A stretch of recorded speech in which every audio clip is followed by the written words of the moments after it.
তারে নেওয়ার লাগে জম লইয়া ইয়া দরজা দাঁড়িয়ে গেছে না, যখন কইরে বাবা নারায়ণ কইয়া ডাক দিছে ভয়ে, তখন কিন্তু বৈকুণ্ঠ অধিপতি বিষ্ণুদূতকে পাঠিয়ে দিছে, যাও বিষ্ণুদূত আমার এই ভক্তটাকে তুমি আমার কাছে নিয়ে আসো। তাহলে কয়বার ডাক দিছিল সে? একবার ডাক দিছিল। একবার ডাক দেওয়ার পরে বৈকুণ্ঠের নারায়ণ তুষ্ট হয়ে গেলেন, সন্তুষ্ট হয়ে গেলেন। সেখানে কোনো ফল দিছিল, কোনো ফুল দিছিল, জল দিছিল, কোনো গুসাই দিয়া বুক সরাইছিল? কি না ভুল কইতেছি? কোনো গুসাই দিয়া বুক সরাইছে? না, কিছুই তো করে নাই, শুধু ডাকে। এই জন্য বলছে একবার বল হরে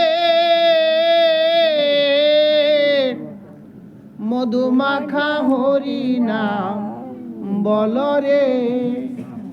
মধু মাইকা ডাক দিতে, যদি মনের মধ্যে মধু না থাকে মুখে মধু আসবে? আসতো না। ওরে নাম জপিলে দিনে রাতে গুরুর চরণ ধরিয়া, তার লাগে না পারের করি পারি দিতে দরিয়া। ওরে নামের গুণে সলা ডুবে, নামের গুণে সলা ডুবে, পাথর বাসে জলে রে। মধুমাখা হরি নাম বল হরে, একবার বল হরে